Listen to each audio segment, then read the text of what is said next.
direção espiritual e o coração de todos que vão ouvir. Ave Maria, cheia de graça, o Senhor é convosco.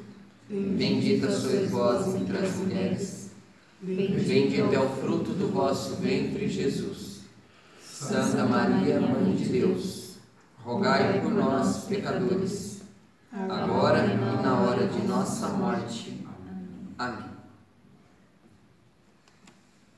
Então, hoje, mais uma vez, o Senhor Jesus vem alertar o nosso coração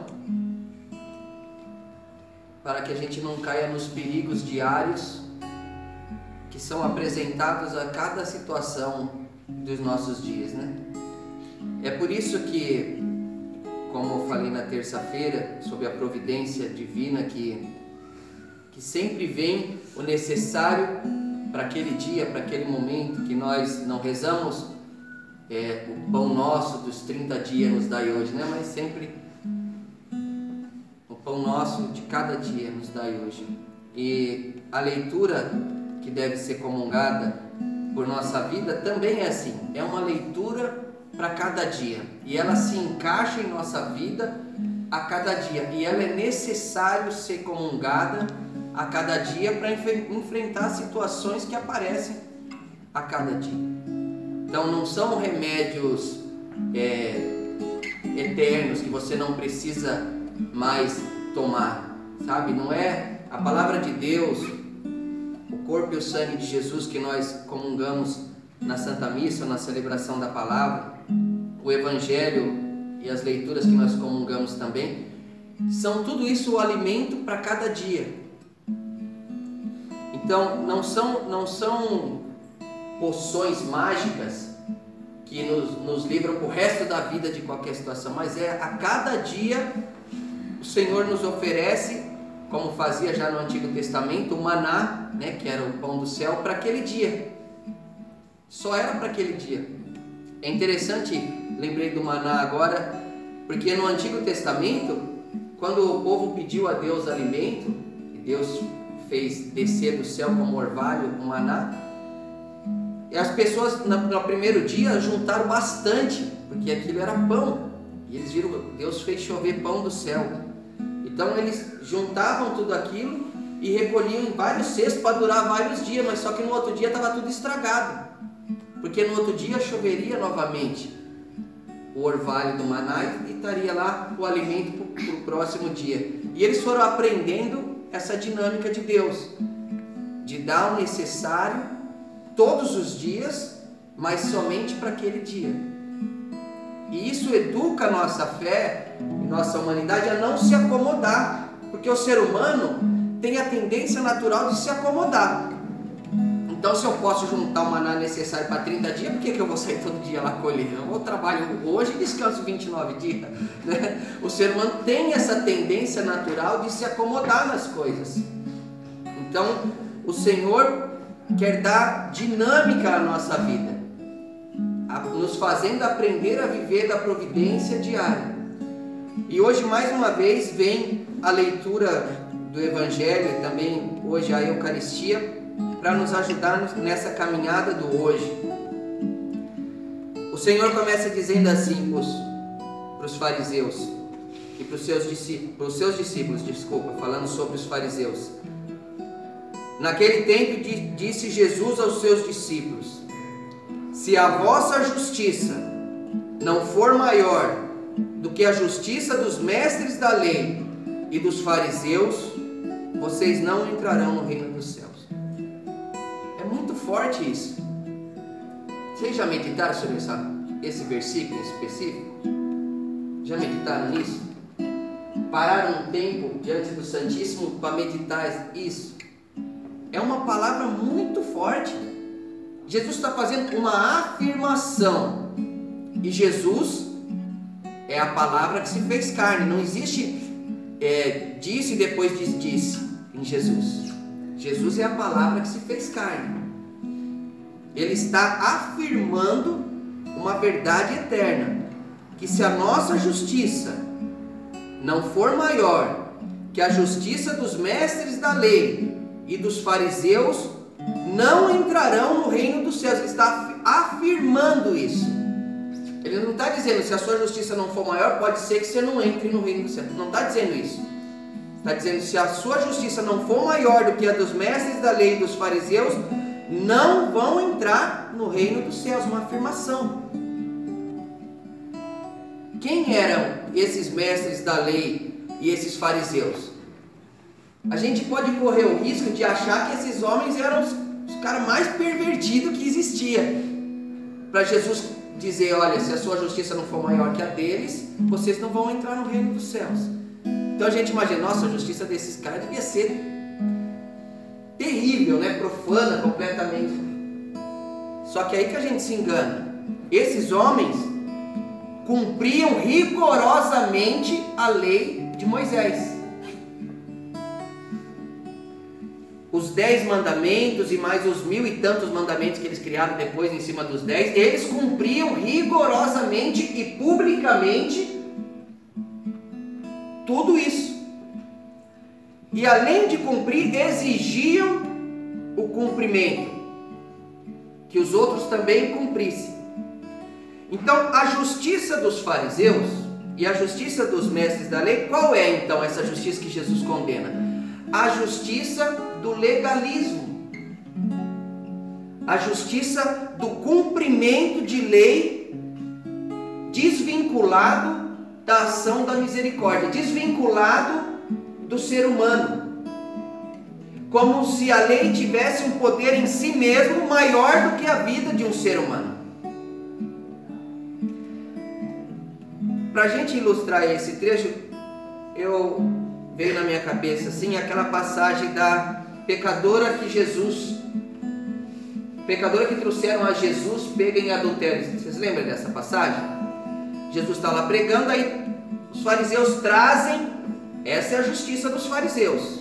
Os fariseus trazem essa mulher pecadora que foi pega em adultério flagrante. É verdade, ela foi pega, eles viram ela, trouxeram ela até Jesus. Jesus estava pregando e eles mostram qual era a justiça deles. Eles leem um trecho da lei de Moisés que eles cumpriam rigorosamente e propõem para Jesus então que ela fosse apedrejada. Eles dizem, olha, essa mulher foi pega em adultério, em flagrante adultério, e a lei de Moisés manda que tais ações sejam punidas com apedrejamento até a morte. Diz a palavra nesse trecho do Evangelho que Jesus fica escrevendo no chão. Ele se abaixa, faz alguns riscos no chão. Ninguém sabe exatamente o que Jesus escreveu no chão ou o que ele fez. Alguns dizem que Jesus escrevia sobre a misericórdia, né? Outros dizem que Jesus fez uns trechos da lei que ninguém ali estava cumprindo também, né? Várias são as teorias, mas eu não acredito em nenhuma dessas, né? Eu acredito que Jesus se abaixa para conter um pouco, porque Jesus é 100% Deus, 100% homem, né? 100% também.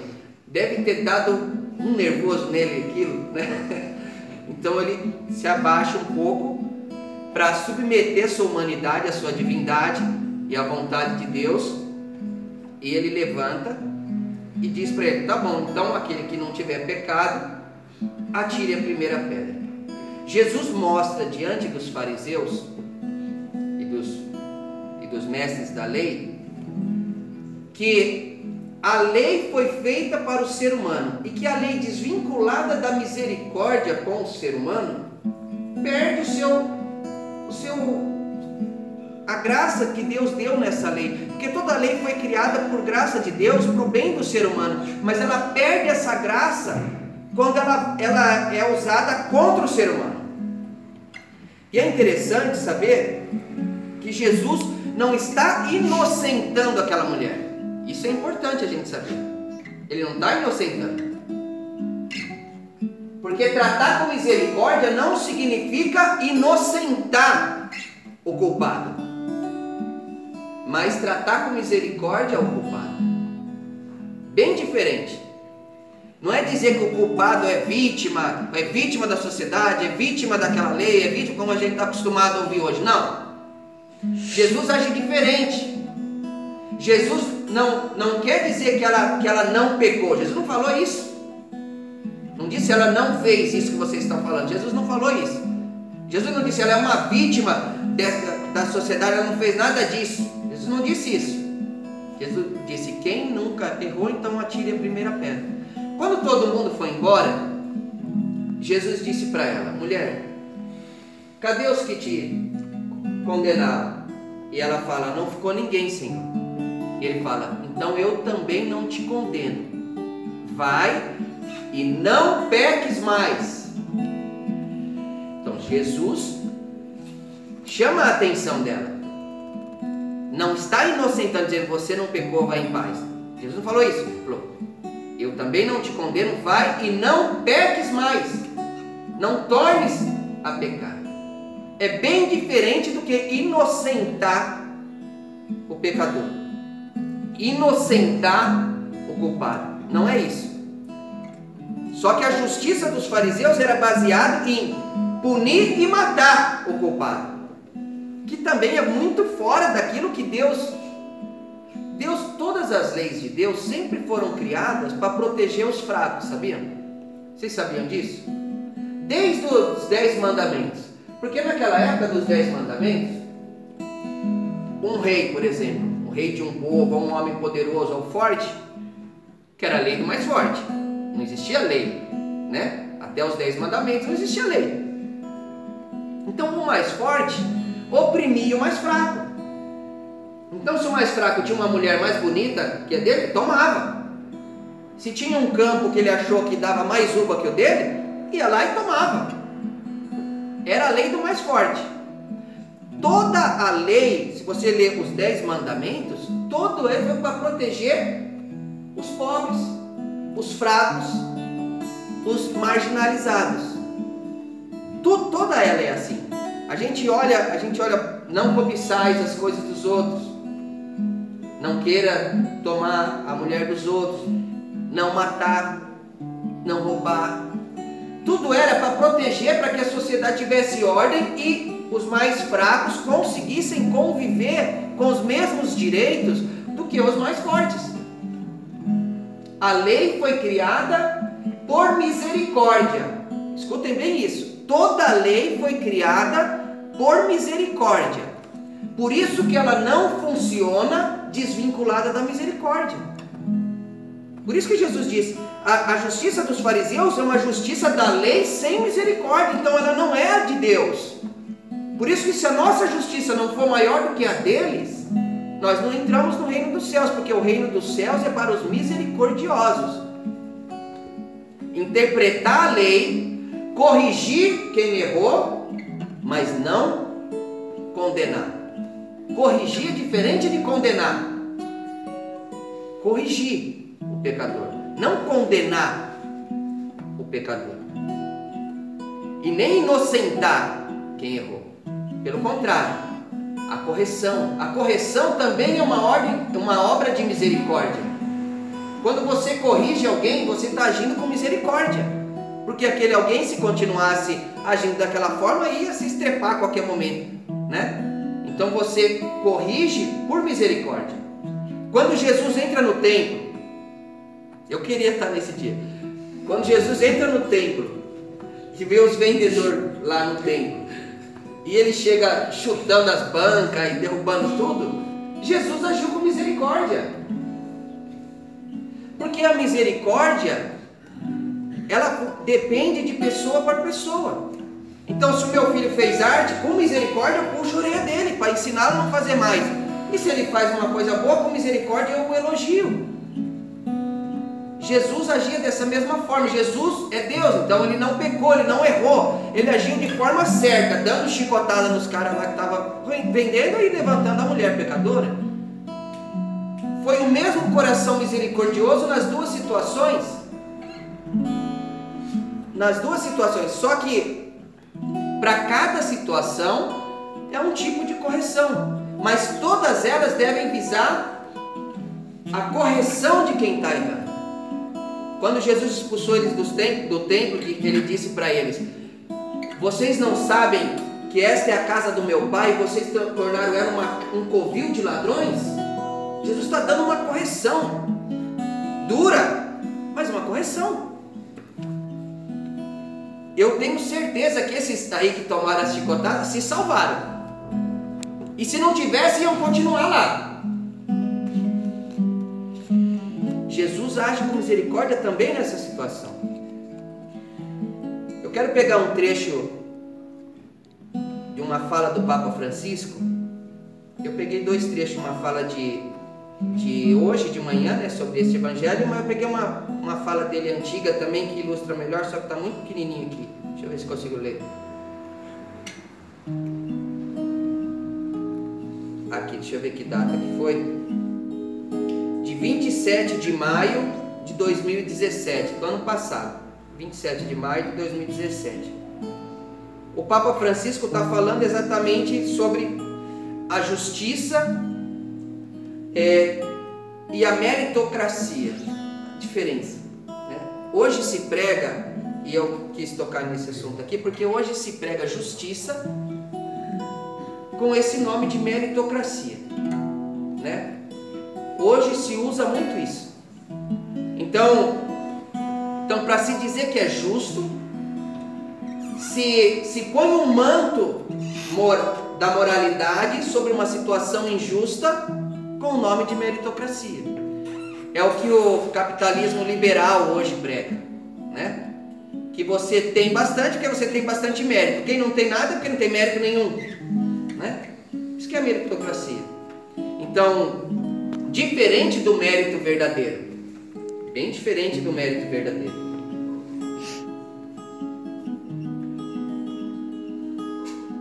E o Papa fala um pouquinho sobre isso. Eu não vou aprofundar nisso, porque seria longo. Talvez numa próxima oportunidade a gente fala mais isso, mas eu quero pegar esse trecho do Papa Francisco, dizendo assim: a meritocracia fascina, porque usa uma bela palavra, a palavra mérito.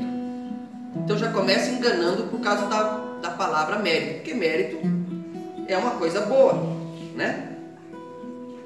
Mas como se servem dela e usam de uma forma ideológica, distorcem e pervertem o seu significado. Meritocracia, para além da boa-fé de muitos que a invocam, está se tornando uma legitimação ética da desigualdade. Então o Papa está dizendo que esse movimento capitalista liberal que impera no mundo inteiro está oficializando a desigualdade social como se fosse uma coisa boa, com essa palavrinha mágica meritocracia, sem levar em consideração todas as coisas que estão por trás disso. O Papa diz que está se tornando, através dessa palavra, uma legitimação ética da desigualdade. O novo capitalismo, através da meritocracia, proporciona uma vestimenta moral para a desigualdade. Apresenta a desigualdade como uma coisa moral, uma coisa certa. Eu tenho bastante porque eu tenho mérito, porque eu trabalho, é isso que... e você não tem nada porque você não tem mérito. Só que se esquecem que é bem ao contrário. Geralmente os mais pobres são os que trabalham mais, né? Vocês já repararam isso? Eu conheço vários carroceiros que acordam 4 horas da manhã, puxam carroça o dia inteirinho para ganhar R$8 no final do dia. Se fosse pela meritocracia, eles tinham que ganhar pelo menos R$800 no final do dia, ali por baixo.